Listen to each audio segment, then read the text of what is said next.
Yo, what is up guys? Welcome back to the channel and welcome back to another Endwalker dungeon series guide. In this video we're going to be covering the Dead Ends, our first level 90 dungeon in Endwalker. So to keep the video nice and short, let's just dive right in. Our very first boss is Caustic Grillboloff. The first thing that will happen in this fight is the wind will start blowing in a particular direction, as you can see, and then he will cast Miasmata.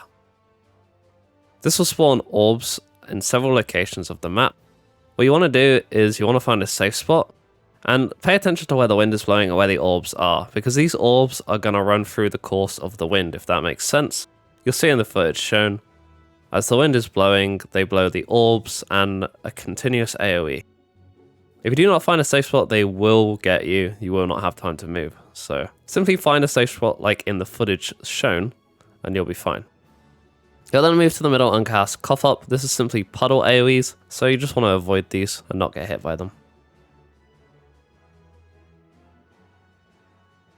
He'll then cast Craven Companionship on you. Simply stack for this, as if you don't, you'll lose control of your character. And then he'll cast Wave of Nausea. This is why you don't want to not stack, because you might get hit by that. The wind will yet again blow in another direction, and he'll cast yet another Miasmata. This time he'll spice it up with a Wave of Nausea, which you'll see in a minute.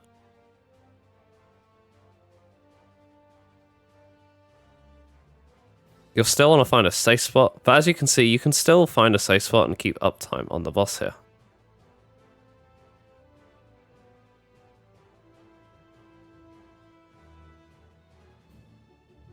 He'll then cast Pox Flail on the tank. This is simply a tank buster. He'll mitigate accordingly. After which he'll cast Blighted Water. This is a stack for the whole party. Prepare for damage.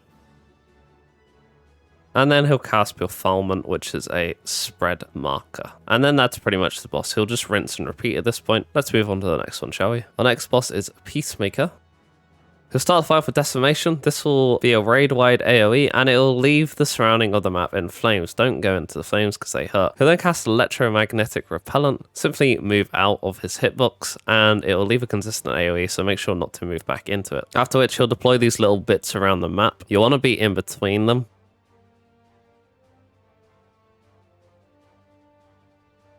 He'll then also give you these spreads, and he'll cast Order to Fire, which will make the little bits go off. So just make sure you're all nice and spread out and not double clipping each other.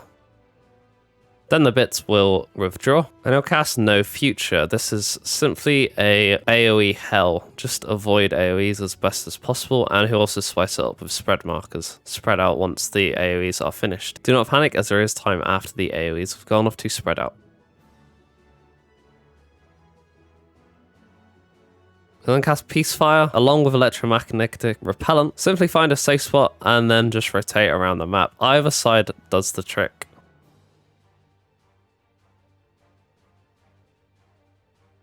Along with this, he will deploy his bits.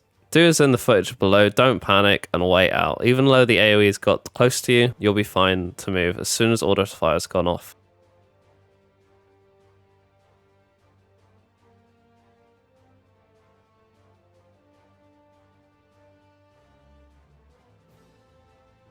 Then cast Eclipsing Exhaust. Simply be pushed back into where the AoEs are not exploding. And then he'll cast Elimination. This is a tank buster. He'll mitigate accordingly. And that is Peacemaker. Let's move on to the final boss, shall we? Our final boss is Ra-La.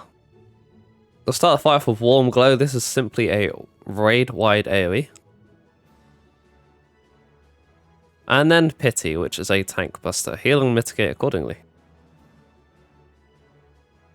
They'll then cast Prance. This will jump towards each intercardinal direction and leave a puddle. Simply follow it for now, and then move into the first puddle it left once it's gone off, and you'll be safe, just like in the footage shown.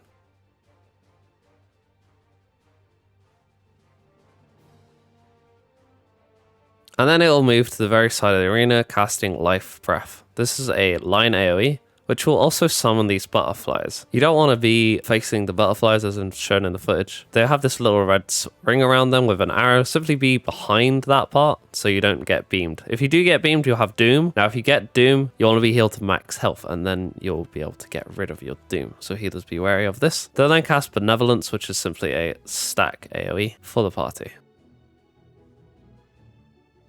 And then I'll cast Loving Embrace, which simply raises one of two wings. And depending on the wing she raises, you'll want to just move to the side that the wing isn't raised.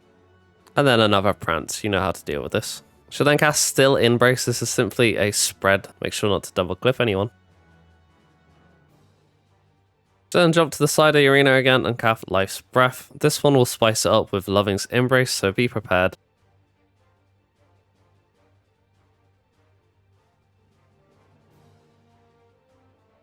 As you can see, I was super duper slow in reacting, and I have Doom. Luckily, I healed myself back up, and at this point, it's pretty much rinse and repeat. And that is the dungeon and the bosses. If you watched to the end, I appreciate you guys. Thank you so much. If you liked the video, give it a thumbs up. If you want to give me any suggestions or anything like that, give me a comment. If you haven't subscribed yet and you enjoy this content, then please do consider hitting subscribe, as I will make Endwalker content for the next few weeks. And you can expect all sorts of guides ranging from dungeons, raids, and trials, extreme trials, savage raids, and maybe even ultimate raids, but I'm still thinking about that one. Anyway, that'll do it for me, guys. Thank you again so much for watching. Catch you guys in the next one. Take it easy, guys. Stay safe. We out.